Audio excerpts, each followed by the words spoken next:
What's going on, everyone? So in this video I want to show you how we can type the SQL code to create a table inside of a database. And in the last video we created a database called a code kinder, so we want to take that further to creating a table inside of it in this one. So if you click on this, you're going to see that we do not actually have any tables inside of it. Now I know that quite a good number of you might just dabble in this video and you don't actually know how to write the SQL code to creating a database first. So I want to show you how to do that so that you don't miss a lot out from the previous one we did.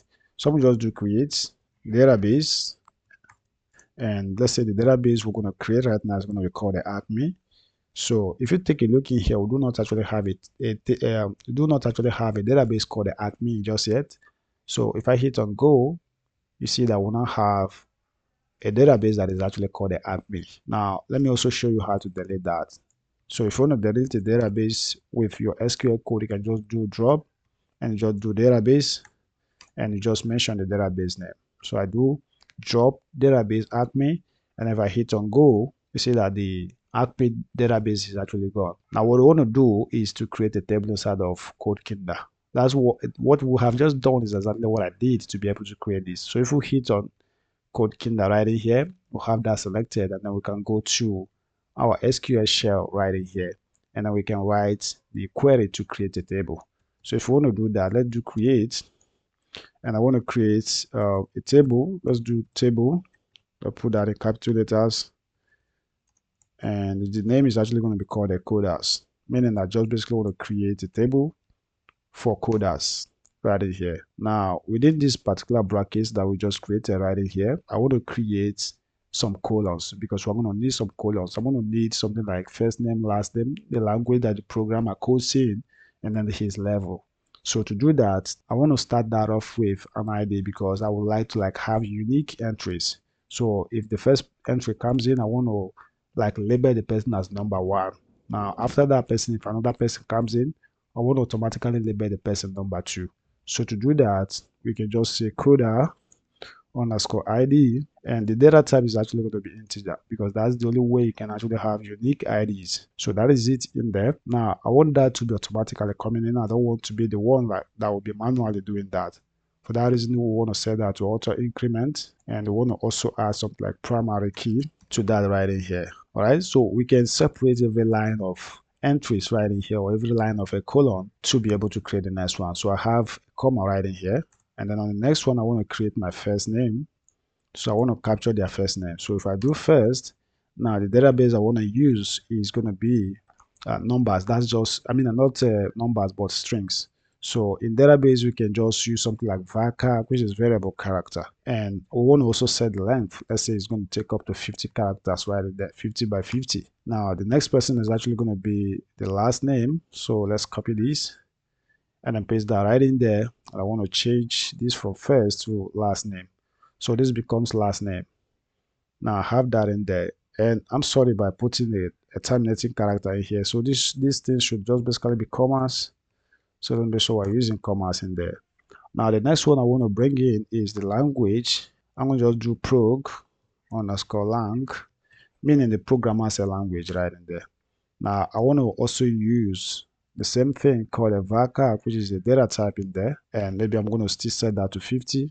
You can set that to maybe something like 255 to be on the safer side. So if you want to do 255, that's the max in there, but I just basically want to set that to 50 right in there.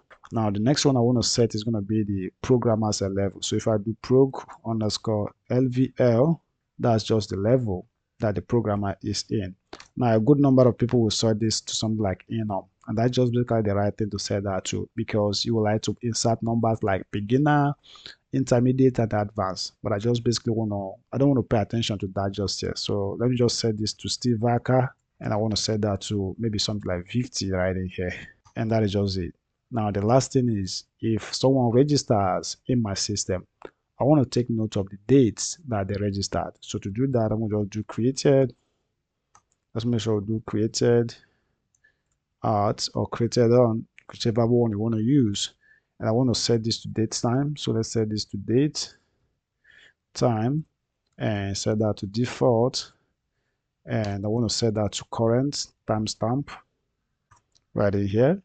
and that's just what it is on that line. So I'm setting that to date time and setting that to default, current timestamp, and the number of the stuff right in there. Now, notice that I do not have comma at the end right in here. So this is the last item in that particular thing that looks like an array. So you wouldn't need to like put a comma in here. All right, so the comma stops right in here, and this one is just free from comma. But if I want to insert any new line or create any new column, we can introduce a comma and then do that down here. All right, but I don't need any new, what is it called? Any new colon just yet. So this is what it is right in here. Now we can go ahead and then hit on go. And you can see that that particular table has been created. So if you take a look under code kinder, you'll see that we now have a table called the coders. If you click on it, you see that we do have that right in here. Look at coder ID. This is his first name. This is his last name. And this is the prog language, that's programming language, and then we do have prog level right in here, and then created that. If every time I ever insert a new data in there, it's just basically going to come in. So if you go to structure, this is how it looks right in here.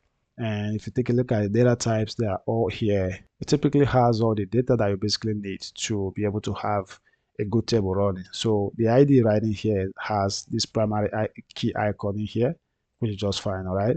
Now, what I want to do is that I want to stop right in here. If you want to insert some data, you can go to insert, and then you can insert some data right in here. But I would like to like basically do that the coding way at a later time, all right? So what I'm going to do is just basically, I'm going to just basically stop right in here.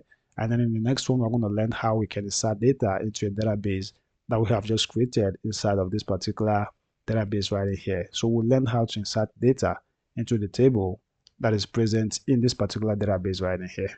So if you are interested in learning how to do that, feel free to go to the comment section below and just drop the word interested.